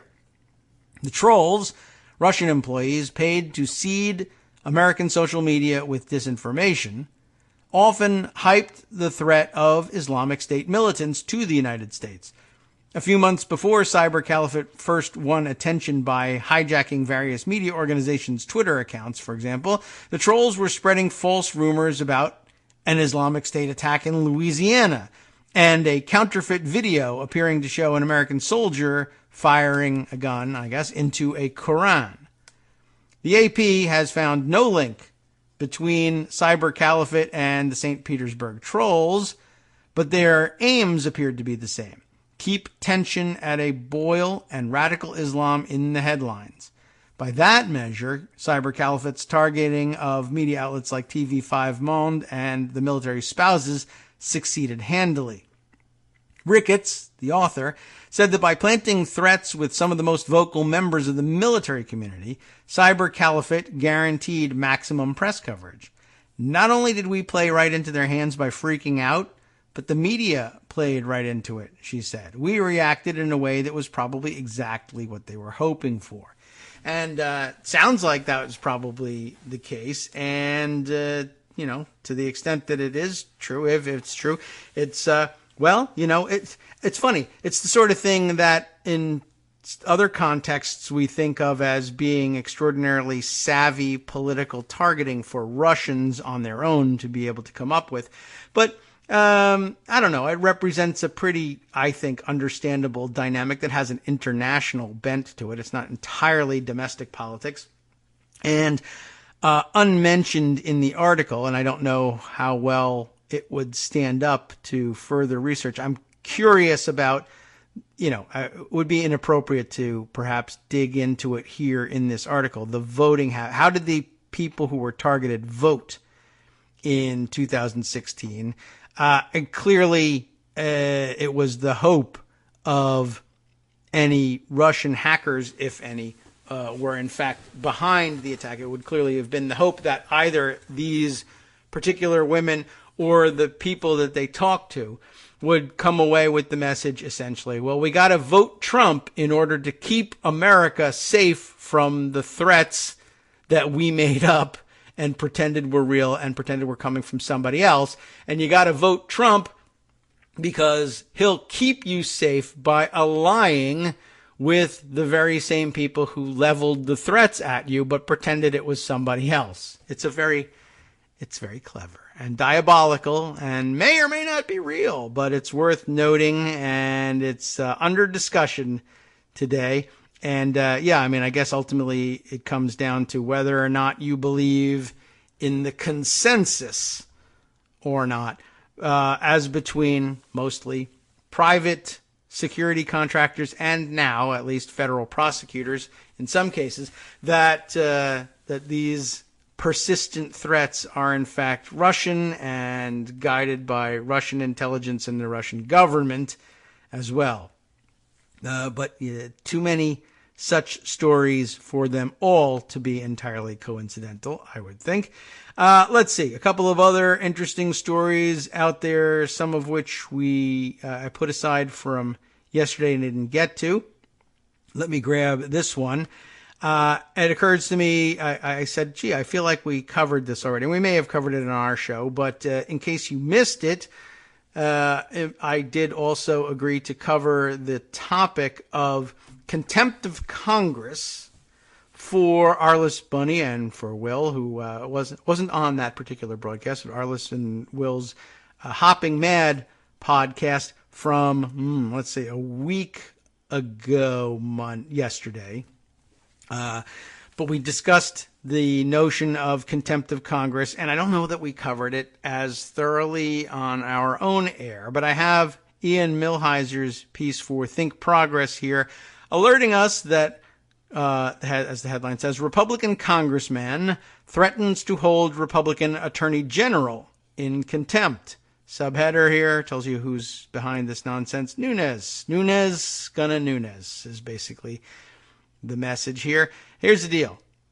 Devin Nunes, the Trump apologist who chairs the House Intelligence Committee, threatened on Fox News Sunday to, quote, hold the Attorney General of the United States in contempt over a dispute regarding unredacted documents that Nunes wants from the Justice Department. In April, Nunes wrote to Deputy Attorney General Rod Rosenstein and FBI Director Chris Wray, requesting several documents relating to the FBI's counterintelligence investigations into the Trump campaign generally, and specifically into former Trump advisor Carter Page. The request appears related to a conspiracy theory Nunes touted in a memo released to the public earlier this year. Remember his flop memos? In that memo, Nunes claimed that the Justice Department's that the Justice Department's obtained a warrant.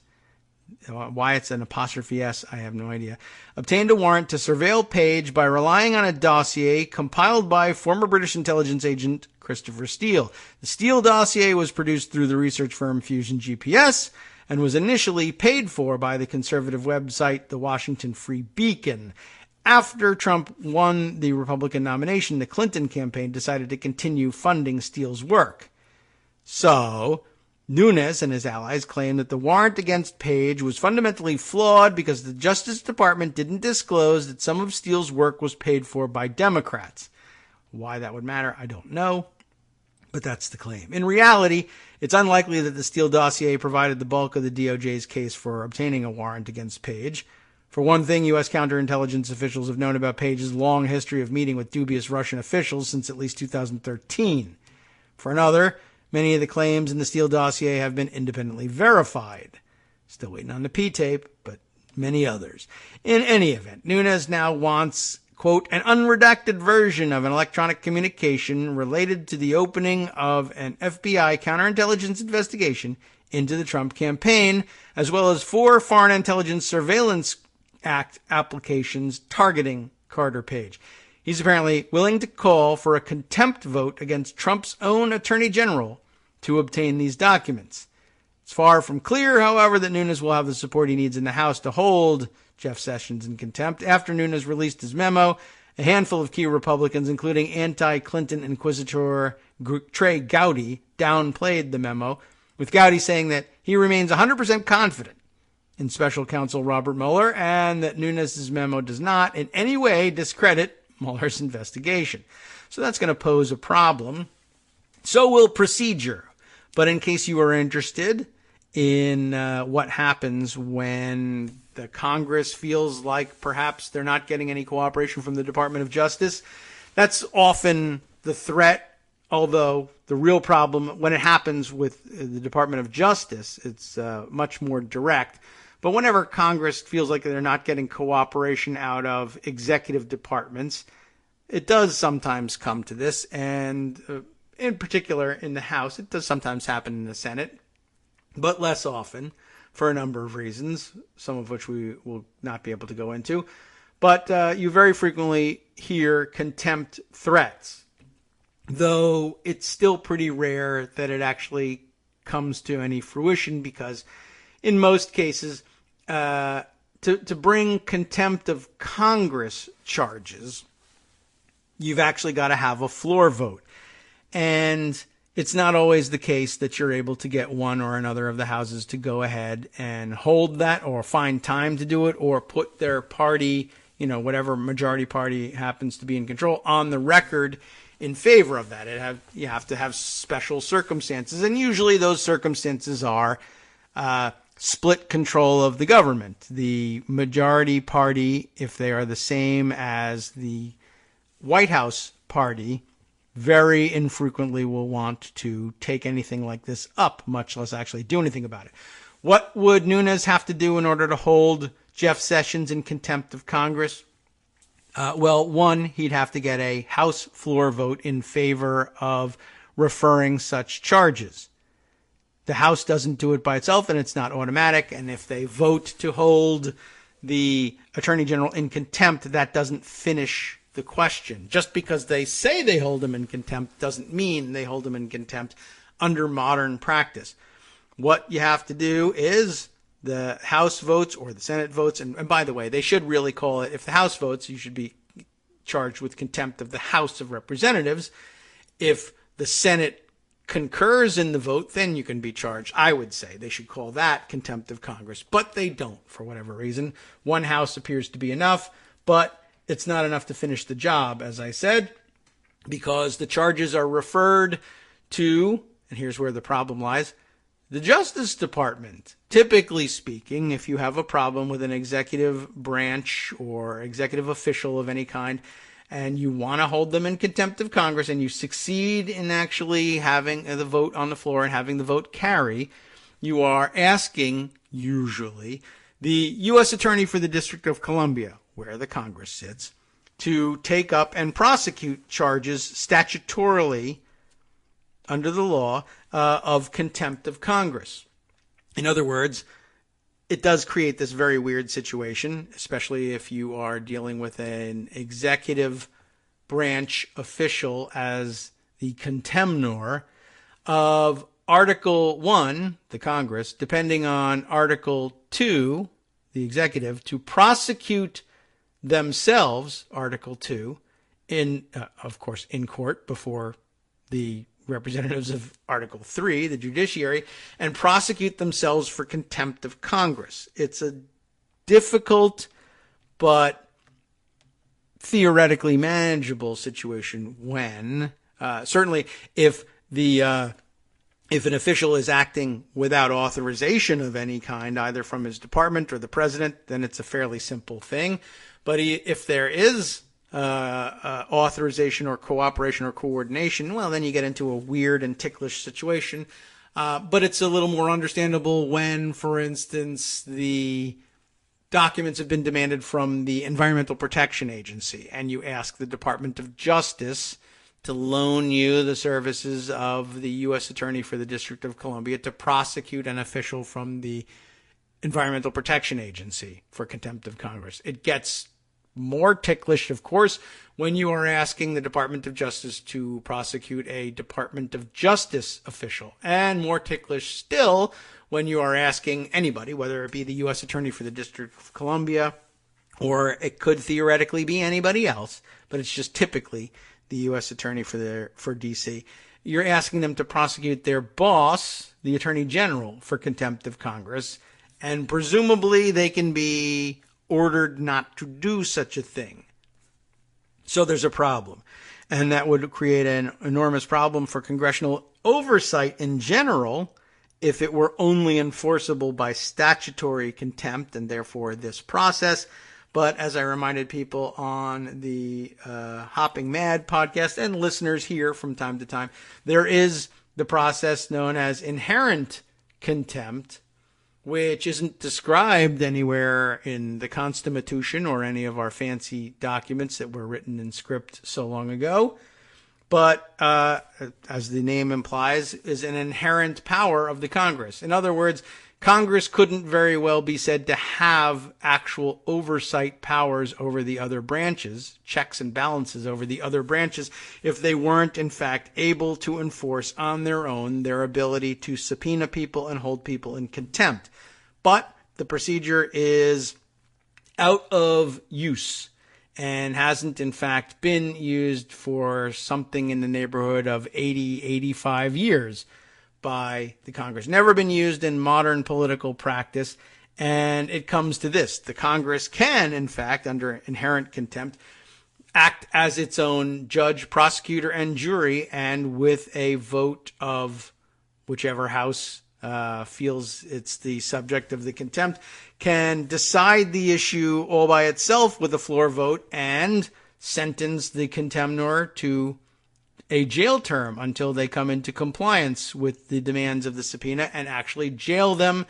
Well, traditionally, way back when they used to actually use this procedure on the Capitol grounds, they had a jail cell in the basement of the Capitol, which has, of course, fallen into disuse and is probably used for storage now. And there's been some thought given to, well, what would you do with such a prisoner? And you could house them in a D.C. jail, which might be preferable to putting them in a federal facility if it was, in fact, for instance, a federal official from another branch that you were holding in contempt.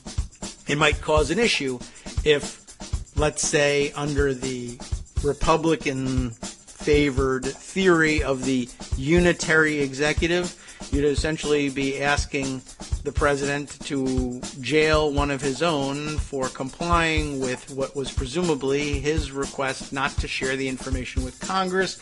And you could see how things could get complicated. And you could see how things might come to a head where one branch, the Article 1 branch, to essentially order its police force to capture and jail an operative of the Article 2 branch. And, hey, who wins out in that contest? Well, normally you'd take that to Article 3 and ask them, but they might think that was an unsolvable political question. It would be a real mess, and it would be a real stretch, of course, to see a Republican Congress do this with a Republican executive. Unless, of course, the Attorney General was so on the outs with a totally insane, dotard, moron Republican president who couldn't figure out a way to be rid of the guy, that he actually favors such a stupid and explosive move being taken by, well, perhaps some explosive and stupid member of Congress who was able to lead equally stupid and explosive members to agree with him. From Daily Kos Radio on netrootsradio.com. You have been listening to the Kagro in the Morning Show with David Waldman. All right, so thanks for listening, and I guess we'll all have to watch and marvel at what happens at 2 o'clock when the dotard takes the air to announce what's going to happen with the future of the rest of the world in the Iran deal. But in the meantime, do stay tuned to Netroots Radio, as you should all day long, for the West Coast Cookbook and Speakeasy with Justice Putnam coming up next.